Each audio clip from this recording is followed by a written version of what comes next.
नमस्कार दोस्तों, इस वीडियो में आप ईबीएस पेडागोजी के महत्वपूर्ण प्रश्नों की श्रृंखला देखने जा रहे हैं। ईबीएस पेडागोजी सीरीज की ये प्रमुख 5वीं वीडियो है।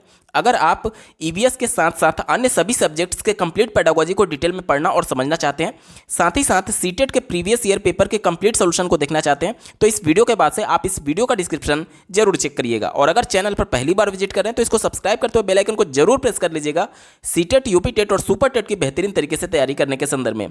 चलिए दोस्तों, आज के इस महत्वपूर्ण सेशन को शुरू करते हैं। पहला प्रश्न आप अपने स्क्रीन पर देख पा रहे होंगे। सीसीई के अनुसार पर्यावरण अध्ययन में स्व आकलन किससे संबंधित है? ध्यान से समझिएगा, बहुत इंपॉर्टेंट प्रश्न है। सीटेट की परीक्षा में किसी ना किसी रूप में यह प्रश्न देखने को मिलता ही मिलता है। तो यहां पर दिया गया है पहला अधिगम के समान आकलन, दूसरा सीखने के लिए आकलन। सीखने को ही अधिगम कहा जाता है, तो अगर मैं अधिगम यूज करूं या फिर सीखना यूज करूं, दोनों एक ही है, ठीक है। तीसरा देखिए, सीखने का आकलन या फिर अधिगम का आकलन, और चौथा दिया गया है अधिगम के अंदर आकलन।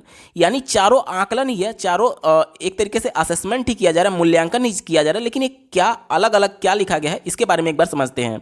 शुरुआत करेंगे हम लोग चौथे विकल्प से। दिया गया है अधिगम के अंदर आकलन। देखिए, अधिगम के अंदर आकलन का मतलब होता है, कई बार आप लोगों ने देखा होगा कि जो एनसीईआरटी की बुक होती है, पूरा अभी चैप्टर खत्म नहीं हुआ है, बीच में ही कई बार आपसे कुछ इंटरेस्टिंग वे में प्रश्न पूछ लिए जाते हैं। यानी कि वो कहानी या फिर वो कॉन्सेप्ट अभी आप एनसीईआरटी में पढ़ रहे हैं, और कितना, मान लीजिए आधा आपने पढ़ लिया, आधा के बाद एक ब्रैकेट में क्वेश्चन मार्क लिख करके आपसे कुछ पूछा जाता है। क्यों? क्योंकि जो चीज़ें आधा आपने कहानी के तौर पर या फिर कॉन्सेप्ट के तौर पर पढ़ लिया है, उसके अंदर आपका मूल्यांकन किया जा रहा है। यानी जितना ही पार्ट, आधा ही पार्ट आपने पढ़ा है, उसी का मूल्यांकन अभी तक किया जा रहा है, जब तक आप पूरा कॉन्सेप्ट भी नहीं पढ़े होते हैं, पूरा कहानी भी नहीं पढ़े होते हैं। यानी कि ये क्या है? ये अधिगम के अंदर आकलन है कि अधिगम आपका कंप्लीट नहीं हुआ है, अभी आप अधिगम कर ही रहे हैं। अधिगम के दौरान ही आपका, एक तरीके से अधिगम के अंदर ही, यानी पूरा कॉन्सेप्ट, पूरा कहानी अभी खत्म नहीं हुआ है, उसके अंदर ही आपका मूल्यांकन हो रहा है, तो इसे कहेंगे अधिगम के अंदर आकलन, ठीक है। तीसरा दिया गया है अधिगम का आकलन। अधिगम का आकलन आपके नाम से ही स्पष्ट हो रहा होगा कि अधिगम हो चुका है, अधिगम पूरा कंप्लीट हो चुका है। अब आपको फाइनल एग्जाम देना है, जैसे कि जो आपका फाइनल सेमेस्टर होता है या फिर जो वार्षिक परीक्षा होती है, वो अब आपका सत्र कंप्लीट हो चुका। अब आपको सीखने की जरूरत नहीं है। सीखने की जरूरत इन द सेंस कि अब आपको सिखाया नहीं जाएगा, जितना सिखाना था साल भर के दौरान आपको सिखाया जा चुका है। अब आपने साल भर में कितना सीखा, उसका फाइनल आउटपुट आपको मुख्य परीक्षा के तौर पर देना होता है, ठीक है। तो ये जो फाइनल एग्जाम होता है, सीखने का आकलन वो होता है, ठीक है। बात करेंगे ऑप्शन नंबर 2 की। दिया गया सीखने के लिए आकलन। देखिए, नाम से स्पष्ट हो रहा होगा, सीखने के लिए आकलन। अभी अधिगम जो है वो पूरी तरीके से कंप्लीट नहीं हुआ है, और अधिगम के दौरान आपको क्या कठिनाई आ रही है, इसके बारे में जानने के लिए हम लोग सीखने के लिए आकलन करते हैं। यानी कि अधिगम के दौरान ही, जैसे कि एक कॉन्सेप्ट बच्चे को पढ़ाया गया, एक पाठ बच्चे को पढ़ाया गया, उसके बाद से उस पाठ, उस कॉन्सेप्ट पर आधारित बच्चे का एक असेसमेंट ले लिया जाता है, एक परीक्षण कर लिया जाता है, एक टेस्ट ले लिया जाता है कि उस कॉन्सेप्ट या फिर उस पाठ में बच्चे को कोई दिक्कत तो नहीं है। जैसे कि आपने दो मूल्यांकन पढ़ा होगा, एक रचनात्मक मूल्यांकन होता है और दूसरा योगात्मक मूल्यांकन होता है। तो जो योगात्मक मूल्यांकन है वो आपकी वार्षिक परीक्षा है, और जो रचनात्मक मूल्यांकन है, आप यूनिट टेस्ट देते होंगे या फिर एक चैप्टर खत्म होने के बाद से जो आपके विद्यालय में परीक्षा होती है, जो टेस्ट होती है, उसे ही हम लोग रचनात्मक मूल्यांकन कर रहे हैं कि जो पाठ आपको पढ़ाया गया उसमें आपको कहाँ दिक्कत है, ये जानने के लिए टीचर आपका मूल्यांकन कर रहा है। अब थोड़ा सा आपके मन में कन्फ्यूजन क्रिएट हुआ होगा दूसरे और चौथे विकल्प में, क्योंकि दोनों अधिगम के दौरान ही मूल्यांकन किया जा रहा है। ये जो तीसरा विकल्प था, ये तो बिल्कुल क्लियर आउट था। क्यों? क्योंकि ये मुख्य परीक्षा है, जब हमारा पूरा पढ़ाई खत्म हो जा रहा है, जब पूरा सत्र खत्म हो जा रहा है, उसके बाद वाला एग्जाम है, यानी वार्षिक परीक्षा है। ये सीधे तौर पर समझ लिए तीसरा वाला। लेकिन जो दूसरा और चौथा था, वो अधिगम के दौरान ही मूल्यांकन हो रहा है। तो इसमें क्या डिफरेंस है, इसको समझिए। देखिए, ध्यान से समझिएगा, जो यहाँ पर चौथा वाला विकल्प था, यानी सीखने के अंदर मूल्यांकन, ये अभी आपका कॉन्सेप्ट खत्म ही नहीं हुआ है, आधा ही कहानी आपने पढ़ा था। उस आधे कहानी के अंदर ही आपका एक प्रश्न दे दिया गया, ताकि आप जान पाएं कि आप जितना आधा कहानी पढ़े हैं उसके बारे में आप कितना सीखे हैं, या फिर चीज़ें आपको रिकॉल कराई जाती हैं। ये अधिगम के अंदर आकलन हुआ है, यानी कि कॉन्सेप्ट भी अभी खत्म नहीं हुआ है, कॉन्सेप्ट के अंदर ही आपका एक तरीके से मूल्यांकन हो रहा है। तो ये होता है कॉन्सेप्ट के अंदर या फिर कहानी के अंदर ही मूल्यांकन। और जो दूसरा वाला है सीखने के लिए आकलन, यानी कि एक कॉन्सेप्ट आपका खत्म हो चुका है, एक कहानी खत्म हो चुका है, एक चैप्टर खत्म हो चुका है, तो एक पूरे यूनिट के खत्म होने के बाद से जो एक तरीके से आपका आकलन किया जा रहा है, वो होता है सीखने के लिए आकलन, ठीक है। तो दोनों में थोड़ा सा डिफरेंस है, ये पूरा कॉन्सेप्ट खत्म होने के बाद है और ये कॉन्सेप्ट के बीच में आकलन है, ठीक है। उम्मीद करता हूं आपको समझ में आया होगा। और ये तो बिल्कुल ही क्लियर है, ये वार्षिक परीक्षा जो सत्र के अंत में आकलन होता है उसकी बात की जा रही है। प्रश्न में हमसे क्या पूछा गया था? पूछा गया था कि स्व आकलन किससे संबंधित है। तो देखिए ऑप्शन नंबर 1 की बात की जाए, सीखने के समान आकलन। अब इसका मतलब क्या हुआ कि देखिए आपके जो सहपाठी हैं वो आपका कई बार मूल्यांकन करते हैं, या फिर कई बार आप अपना खुद मूल्यांकन कर रहे होते हैं कि जैसे कि आप पोर्टफोलियो अपना देख करके खुद मूल्यांकन कर सकते हैं कि आप कितनी तेज गति से सीख रहे हैं, या फिर किस हिसाब से आप सीख रहे हैं। और साथ ही साथ आपके जो सहपाठी होते हैं वो भी आपकी हेल्प करते हैं आपका मूल्यांकन करने के संदर्भ में। तो ये जो होता है सीखने के समान आकलन, यानी कि आपका जो सहपाठी है वो आपके साथ ही तो सीख रहा है और आपके साथ सीखने के दौरान आपका मूल्यांकन करता है, या फिर आप अपना खुद का मूल्यांकन कर रहे होते हैं। तो ये सीखने के समान आकलन होता है और यही स्व आकलन होता है। ऑप्शन नंबर 1 पॉजिटिव था और यही हमारा सही जवाब होगा। अगला प्रश्न पूछा गया है, बच्चों के सीखने की प्रगति को आंकने के लिए शिक्षकों के द्वारा अक्सर पोर्टफोलियो का उपयोग किया जाता है। पोर्टफोलियो के बारे में कौन सा सही है आपसे पूछा जा रहा है। पहले विकल्प से शुरुआत करेंगे। दिया गया है बच्चों के सीखने की प्रगति का एक संचयी अभिलेख है। संचयी मतलब कि एक पूरा रिकॉर्ड है, उसके बारे में बात की जा रही है, कलेक्टिव रिकॉर्ड है। तो ये बात तो बिल्कुल सही है।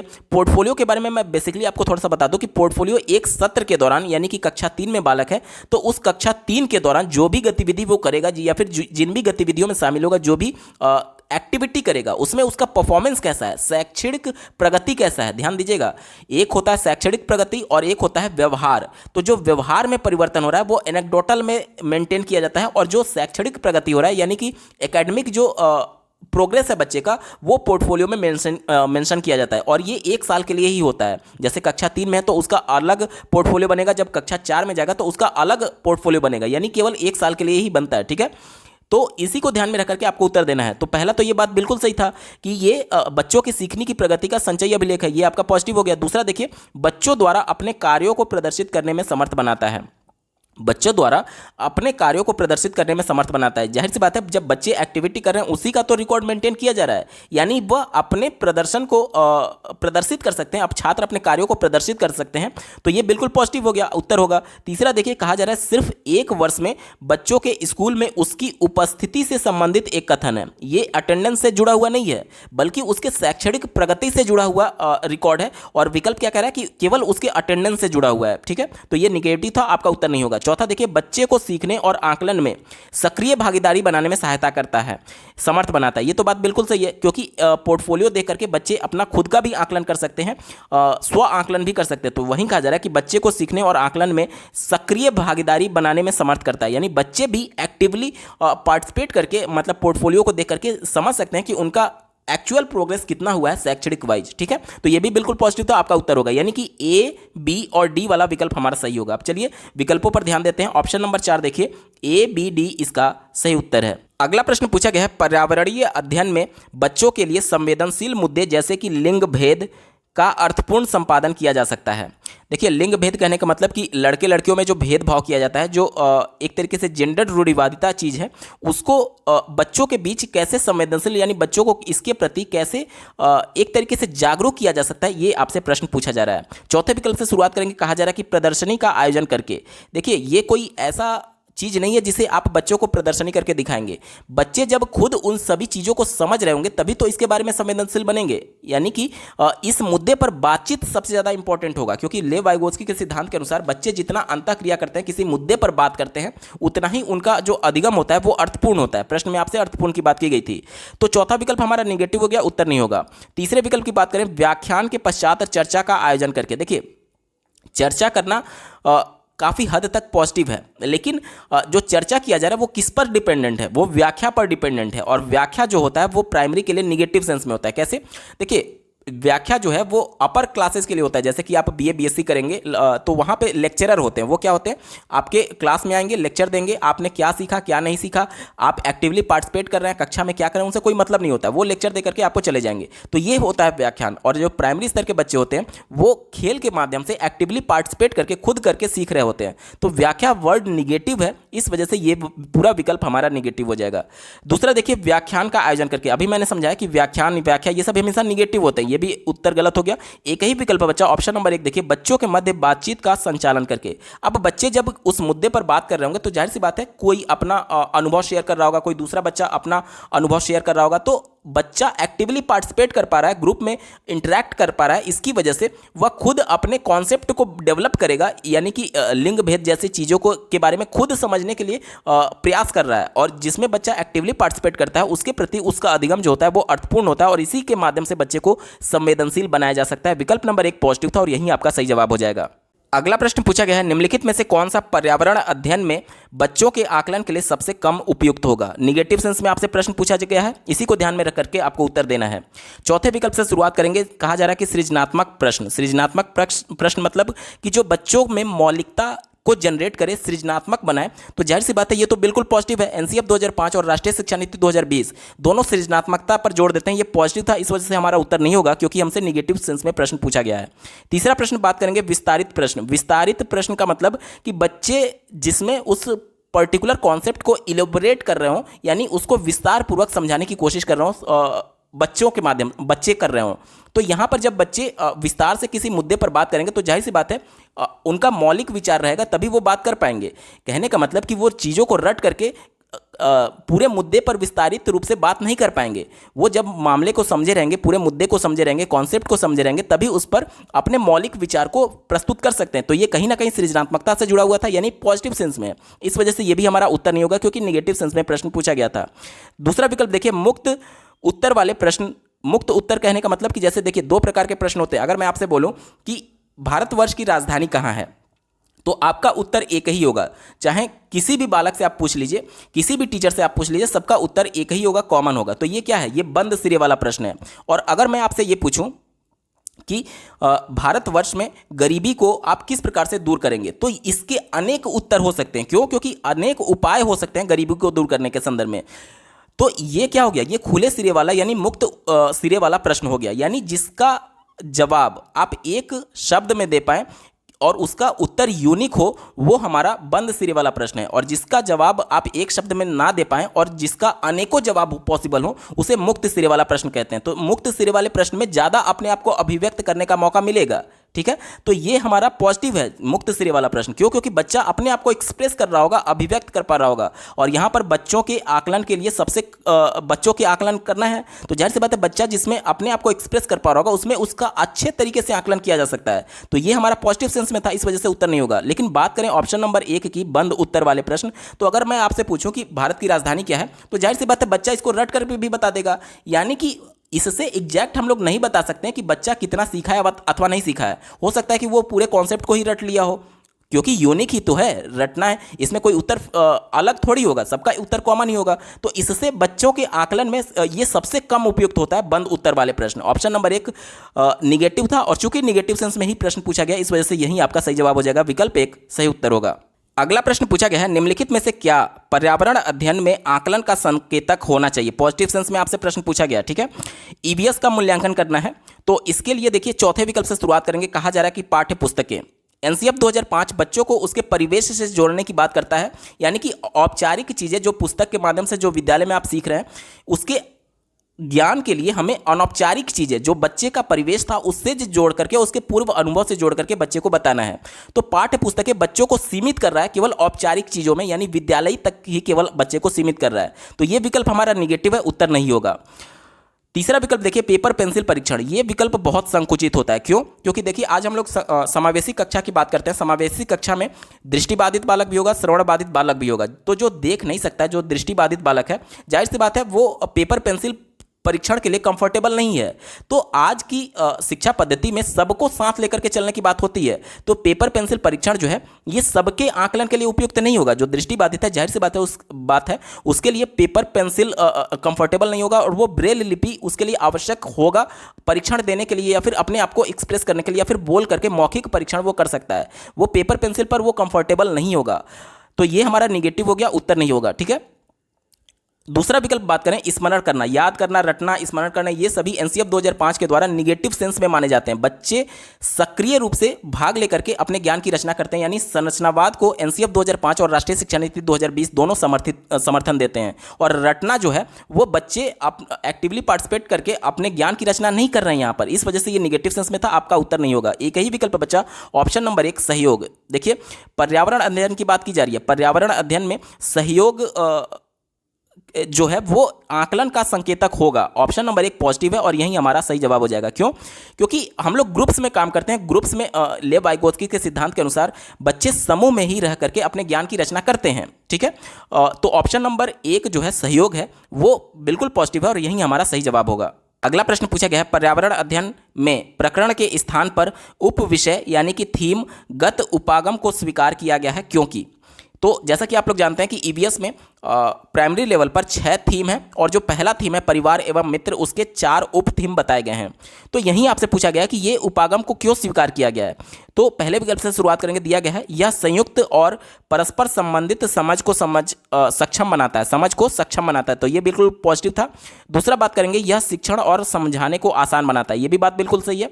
तीसरा देखिए यह किसी निश्चित कक्षा की विषय वस्तु को सीमित करता है, ये विकल्प निगेटिव है, क्योंकि ये सीमित नहीं करता है बल्कि एक पूरे कॉन्सेप्ट को समझाने में एक ब्रॉड सेंस में बच्चों की मदद करता है, तो ये विकल्प निगेटिव था, इस वजह से उत्तर नहीं होगा। चौथा देखिए यह विद्यार्थियों को उनके अनुभवों से सीखने में सक्षम बनाता है, तो ये भी बात बिल्कुल सही है, क्योंकि ईवीएस को हम लोग परिवेश से जोड़कर ही बच्चों के अनुभव से ही जोड़ करके बताते हैं, तो ये भी बिल्कुल सही हो गया। यानी कि ए बी डी वाला हमारा विकल्प सही है। दिए गए विकल्प में देखिए option number 3 A B and D इसका सही जवाब होगा। अगला प्रश्न पूछा गया है पर्यावरण अध्ययन की प्रकृति क्या है। तो देखिए पहले विकल्प से शुरुआत करेंगे। दिया गया है क्रिया की अपेक्षा संज्ञा अधिक है। संज्ञा क्या होता है? किसी व्यक्ति वस्तु स्थान के नाम को संज्ञा कहते हैं, यानी बेसिकली आप कह सकते हैं कि किसी के नाम को संज्ञा कहते हैं। यानी कि मान लीजिए बच्चे को कोई ईवीएस का कोई कॉन्सेप्ट बताना है तो सिर्फ आपको परिभाषा के तौर पर बताने की बात की जा रही है, क्योंकि उसका नाम ही तो बताना है, यानी आप ज़्यादा से ज़्यादा उसमें परिभाषा बच्चे को बता सकते हैं। तो ईवीएस क्या कहता है? ईवीएस बच्चों के परिवेश से यानी कि उसके अनुभव से जोड़ करके बच्चों को बताना है और बच्चे इसमें एक्टिवली पार्टिसिपेट करने चाहिए, यानी करके सीखने चाहिए, तभी ये एक तरीके से अर्थपूर्ण अधिगम बच्चे कर पाते हैं। तो करके सीखना क्या है? ये क्रिया है, यानी कि क्रिया इसमें ज़्यादा इंपॉर्टेंट है, संज्ञा कम इंपॉर्टेंट होनी चाहिए। तो ऑप्शन नंबर 2 देखिए संज्ञा की अपेक्षा क्रिया अधिक है, यानी इंपॉर्टेंस किसका है? क्रिया का इंपॉर्टेंस है, क्रिया पर जोड़ दिया गया है, इस वजह से ऑप्शन नंबर 2 पॉजिटिव है और यही हमारा सही जवाब होगा। अगला प्रश्न पूछा गया है अपनी कक्षा में प्रदूषण पढ़ाने के लिए योजना बनाते समय निवेदिता पाती है कि ग्रामीण पृष्ठभूमि के विद्यार्थियों ने प्रदूषण शब्द नहीं सुना है और इसलिए उन्हें इसे समझने में कठिनाई होगी। निवेदिता को इस संप्रत्यय की शुरुआत करने के लिए कौन सी विधि का उपयोग करना चाहिए? ध्यान से समझिएगा। ग्रामीण क्षेत्र के बालक हैं और ये लोग प्रदूषण शब्द के बारे में सुने ही नहीं है, तो प्रदूषण कॉन्सेप्ट बताने के लिए टीचर क्या करेगी, किस माध्यम से बच्चों को पढ़ाने की कोशिश करेगी? तो पहले विकल्प से शुरुआत करेंगे, व्याख्या दिया गया है। मैं पहले भी प्रश्न में आपको बता चुका हूं कि व्याख्या हमेशा निगेटिव सेंस में होता है प्राइमरी स्तर के बच्चों के लिए, तो ये हमारा निगेटिव था, उत्तर नहीं होगा। दूसरा देखिए कहा जा रहा है विचार मंथन, यानी कि इसे अंग्रेजी में ब्रेन स्टॉर्मिंग कहते हैं। ब्रेन स्टॉर्मिंग जो होता है, मानसिक उद्वेलन जो होता है, वो समस्या का समाधान करने के लिए होता है। तो समस्या का समाधान आप तभी कर पाएंगे जब आपको एक्चुअल समस्या पता हो। और बच्चे यहाँ पर प्रश्न में क्या कहा जा रहा है कि बच्चे प्रदूषण के बारे में जानते ही नहीं है, तो यानी कि बच्चे को समस्या ही नहीं पता है, तो उस समस्या को हल करने के लिए ब्रेन स्टॉर्मिंग कहाँ से आ गया? तो ये तो निगेटिव हो गया ना, इस वजह से हमारा उत्तर नहीं होगा। तीसरा विकल्प देखिए कठपुतली द्वारा नाटक, यहाँ पर देखिए ये विकल्प हमारा पॉजिटिव है, उत्तर होगा। आगे आपको पता चलेगा कैसे पॉजिटिव है। चौथा देखिए क्षेत्र भ्रमण, ईवीएस में जो सबसे इंपॉर्टेंट होता है वो क्षेत्र भ्रमण ही होता है, क्योंकि बच्चे इसमें एक्टिवली पार्टिसिपेट करके चीज़ों को देख रहे होते हैं, अनुभव प्राप्त कर रहे होते हैं। ठीक है, तो बच्चे को परिवेश से जोड़ करके बताना है, तो बच्चा जब परिवेश में जाएगा, इस सभी चीज़ों को देख रहा होगा, क्षेत्र भ्रमण कर रहा होगा, तो जाहिर सी बात है उसे अनुभव प्राप्त होगा और इससे जोड़ करके जब प्रदूषण टॉपिक को बच्चे को बताया जाएगा तो उसका अधिगम जो होगा वो अर्थपूर्ण होगा। यानी ये तो सबसे ज़्यादा पॉजिटिव था, ये तो हमारा उत्तर होगा। आपको थोड़ा डाउट लग रहा होगा ऑप्शन नंबर सी में कठपुतली द्वारा नाटक, ये विकल्प कैसे होगा इसके बारे में समझ लेते हैं। देखिए पहला और दूसरा विकल्प तो बिल्कुल ही निगेटिव है, कभी उत्तर होगा ही नहीं। यानी कि सी वाले और डी वाले में हमें कंफर्म है, डी वाला तो कंफर्म है कि होगा ही होगा। सी वाले के बारे में मैं आपको एक तर्क देता हूं। यहां पर देखिए, यहां पर अंग्रेजी वाले प्रश्न में इसके ऑप्शंस को देखिए, यहां पर आप देखेंगे तो चारों ऑप्शन में कम से कम 2 विकल्प तो दिए ही गए हैं, यानी हमारी मजबूरी बन गई कि अब हमें 2 विकल्प को चुनना ही है। तो ये तो कंफर्म था कि जो चौथा वाला था क्षेत्र भ्रमण, ये तो हमारा बिल्कुल कंफर्म है कि होगा ही होगा। अब इन तीनों में से एक विकल्प आपको चुनना ही है, तो व्याख्या तो बिल्कुल ही निगेटिव है, विचार मंथन बिल्कुल ही निगेटिव है, क्योंकि प्रॉब्लम का पता नहीं है और उस पर हम लोग समस्या का सॉल्यूशन ढूंढने की कोशिश करें, तो ये निगेटिव था।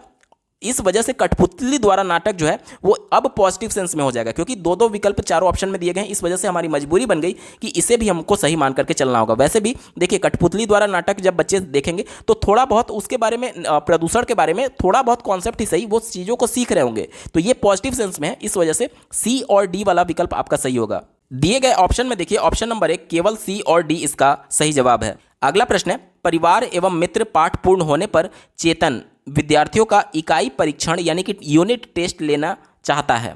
निम्नलिखित में से कौन सा कथन इस परीक्षण के लिए सर्वाधिक उपयुक्त उद्देश्य है? ध्यान से समझिएगा। एक चैप्टर खत्म हुआ है, परिवार एवं मित्र पाठ खत्म हुआ है, यहाँ पर चैप्टर की बात की गई है। एक पाठ खत्म होने के बाद से यहाँ पर यूनिट टेस्ट लिया जा रहा है, यानी कि ये कैसा मूल्यांकन है? ये रचनात्मक मूल्यांकन है। रचनात्मक मूल्यांकन क्यों किया जाता है? ताकि अधिगम के दौरान बच्चे को उस पर्टिकुलर कॉन्सेप्ट, उस पर्टिकुलर चैप्टर में कहाँ दिक्कत आ रही है, इसका ज्ञान करने के लिए, इसका संज्ञान करने के लिए टीचर ये मूल्यांकन करता है। यानी बच्चे को कहाँ पर दिक्कत आ रही है ये पता लगाने के लिए रचनात्मक मूल्यांकन किया जाता है। इसी को ध्यान में रख करके आपको विकल्प को चुनना है। पहले विकल्प से शुरुआत करेंगे, दिया गया है विद्यार्थियों की प्रगति का आकलन करना। जाहिर सी बात है, एक चैप्टर जब खत्म हो गया तो बच्चा उस चैप्टर में कितना प्रोग्रेस कर पाया, उसको कितना सीख पाया है, इसका मूल्यांकन ही तो किया जा रहा है। ठीक है, तो ये विकल्प बिल्कुल पॉजिटिव था, आपका उत्तर होगा। दूसरा देखिए, विद्यार्थियों के अधिगम का आकलन करना, और यहां पर लिखा गया है विद्यार्थियों की कठिनाइयों का निदान करना। ये बात तो बिल्कुल सही है। निदानात्मक परीक्षण में क्या होता है? बच्चों की कठिनाइयों के बारे में ही तो पता लगाते हैं। वहीं कहा जा रहा है कि एक चैप्टर खत्म हो गया, उसके बाद से उस पर्टिकुलर चैप्टर में बच्चे को कहां पर दिक्कत है, कहां पर समस्या है, इसी का तो ज्ञात करना है रचनात्मक मूल्यांकन के दौरान। तो ये भी बिल्कुल हमारा सही था। तीसरा देखिए, अभिभावकों को विद्यार्थियों की प्रगति के बारे में बताना। ये आपको थोड़ा सा अटपटा जरूर लगेगा कि ये होगा या नहीं, मैं स्टार लगा रहा हूं, आगे आपको थोड़ा सा और मैं क्लियर आउट करने की कोशिश करूंगा। चौथा देखिए, विद्यार्थियों को उत्तीर्ण अथवा अनुत्तीर्ण घोषित करना। उत्तीर्ण अथवा अनुत्तीर्ण कब घोषित किया जाता है? वो आपको फाइनल एग्जाम में पास या फिर फेल घोषित किया जाता है। जो आपका वार्षिक एग्जाम होगा, अगर सेमेस्टर प्रणाली है तो सेमेस्टर के अंत में जो फाइनल सेमेस्टर एग्जाम होता है उसके बेस पर आपको पास और फेल घोषित किया जाता है। तो ये क्या है? ये योगात्मक मूल्यांकन होता है जो आपका फाइनल परीक्षा है, और प्रश्न आपका रचनात्मक मूल्यांकन के आधार पर पूछा गया है। तो ये विकल्प तो कंफर्म है कि निगेटिव है, हमारा उत्तर होगा ही नहीं। यानी कि ए बी कंफर्म है कि होगा, और सी वाले पे हमें डाउट है। तो देखिए कैसे हम लोग इस डाउट को क्लियर करेंगे।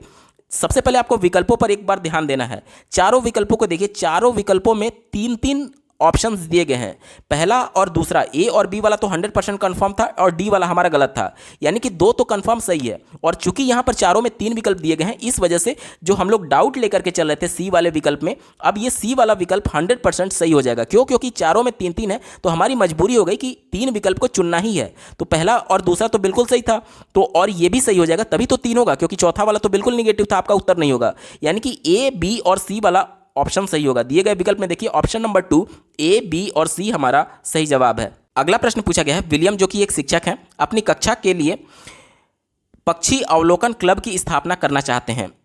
उसे इस क्लब का नेता किसे बनाना चाहिए, आपसे पूछा जा रहा है। पहले विकल्प से शुरुआत करेंगे, दिया गया है कक्षा में सर्वाधिक अंक प्राप्त करने वाले विद्यार्थी को। देखिए, आज हम लोग समावेशी कक्षा की बात करते हैं, जिसमें प्रतिभाशाली बालक भी हैं, एवरेज बालक भी हैं, और बहुत कमजोर बालक भी हैं। साथ ही शारीरिक अक्षमता से जूझ रहे बालक भी हैं। साथ ही साथ अधिगम विकार यानी डिसलेक्सिया, डिस्कैलकुलिया, डिस्ग्राफिया, ये सब विकार से जूझ रहे बालक भी होंगे। तो जाहिर सी बात है, जो प्रतिभाशाली बालक होगा उसे ज़्यादा अंक मिला होगा। तो जब आप केवल नंबर के बेस पर इस प्रकार के नेता का चुनाव करेंगे तो जो कमजोर बालक है वो अपने आप को हीन समझने लगेगा। ठीक है, उसे ये लगेगा कि एक सारा फेवर उस ज़्यादा नंबर पाने वाले को किया जा रहा है। तो इससे दूसरे बच्चों में एक तरीके से जो प्रजातांत्रिक भावना होती है उसको ठेस पहुंचेगी। ये निगेटिव सेंस में था, हमारा उत्तर नहीं होगा। दूसरा देखिए, कक्षा में सबसे शरारती विद्यार्थी को, ये भी निगेटिव है। सबसे शरारती को इस प्रकार का आप एक तरीके से इतनी बड़ी जिम्मेदारी नहीं दे सकते। ठीक है, तो ये निगेटिव था, आपका उत्तर नहीं होगा, क्योंकि शरारती लिखा गया है, ये निगेटिव सेंस में है, इस वजह से हमारा उत्तर नहीं होगा। क्योंकि अगर आप नेता बना देंगे शरारती बच्चे को, हो सकता है कुछ एक तरीके से निगेटिव चीज़ें वो करने लगे, क्योंकि बच्चा बहुत ज़्यादा शरारती है। ये निगेटिव हो गया, आपका उत्तर नहीं होगा। चौथा देखिए, वह स्वयं अपने आप को नेता घोषित करेगा। देखिए, यहाँ पर महत्वपूर्ण ये नहीं है कि टीचर को सीखना महत्वपूर्ण नहीं है, बच्चों को, जो भी बच्चे सीख रहे हैं उसमें उसका पार्टिसिपेशन इंपॉर्टेंट है। टीचर तो एक तरीके से बस अवलोकन कर रहा होगा सबको, जैसे करके सीखना है तो बच्चे ही तो उसमें एक्टिवली पार्टिसिपेट करेंगे। उसमें नेता बनाना है तो उसमें टीचर का कुछ रोल थोड़ी है। नेता जो बच्चे होंगे, जो ग्रुप होंगे, बच्चे अपने आप में ही से तो किसी को नेता चुनेंगे, टीचर को थोड़ी चुनेंगे। तो ये हमारा निगेटिव सेंस में था, क्योंकि अगर जो टीचर है अपने आप को खुद ही घोषित कर दे रहा है कि मैं नेता बनूंगा, तो इससे क्या होगा, ये शिक्षक केंद्रित शिक्षा में इस प्रकार की चीज़ें पॉसिबल थी। यानी कि जहाँ पर एक तरीके से डिक्टेटरशिप वाली यानी कि तानाशाही वाली चीज़ें पहले चलती थी कि जो शिक्षक ने जो बोल दिया वहीं पत्थर की लकीर है। आज बच्चा केंद्र में है, यानी कि बाल केंद्रित शिक्षा की बात की जाती है। तो इस वजह से हमारा विकल्प निगेटिव हो गया। एक ही विकल्प बचा, ऑप्शन नंबर 3 देखिए, छोटे छोटे समूह बना करके उन्हें नेता चुनने के लिए कहेंगे। अब देखिए हमारे देश में जो चुनाव की प्रणाली है उसमें क्या होता है कि सभी को बराबर मौका दिया गया है। आपका एक वोट काउंट होगा, चाहे आप कितने भी अमीर क्यों ना हो, चाहे आप कितने भी गरीब क्यों ना हो। तो इससे क्या होता है, इससे सब में बराबर की भावना आती है कि हम सबको एक समान रूप से देखा जा रहा है। इसी प्रकार से जब कक्षा में छोटे छोटे ग्रुप बना करके सबको आप वोटिंग का मौका देंगे तो इससे प्रजातांत्रिक जो भावना होती है उसे बरकरार रखा जा सकता है, लोकतांत्रिक भावना जो होती है उसे बरकरार रखा जा सकता है, और सभी बच्चे जो हैं अपने आप को परिवेश का हिस्सा समझेंगे, उस कक्षा से जुड़ाव समझेंगे और एक्टिवली पार्टिसिपेट कर पाएंगे इन सभी चीज़ों में। ठीक है, तो ये सबसे ज़्यादा पॉजिटिव था और यही हमारा सही जवाब हो जाएगा। दोस्तों, ईबीएस पेडागोजी के महत्वपूर्ण प्रश्नों की ये श्रृंखला आपको कैसी लगी कमेंट के माध्यम से जरूर बताइएगा, क्योंकि आपका एक कमेंट मुझे मोटिवेट करेगा ऐसे ही महत्वपूर्ण वीडियो लाने के संदर्भ में। अगर आप सीटेट प्रीवियस ईयर पेपर के साथ साथ सभी सब्जेक्ट्स के कंप्लीट पेडागोजी को डिटेल में पढ़ना और समझना चाहते हैं तो इस वीडियो के बाद आप इस वीडियो का डिस्क्रिप्शन जरूर चेक करिएगा। और अगर चैनल पर पहली बार विजिट कर रहे हैं तो इसको सब्सक्राइब करते हुए बेल आइकन को जरूर प्रेस कर लीजिएगा, सीटेट, यूपीटेट और सुपर टेट की बेहतरीन तरीके से तैयारी करने के संदर्भ में। इस वीडियो को देखने के लिए आपका बहुत बहुत धन्यवाद। भगवान करे आपका दिन शुभ हो।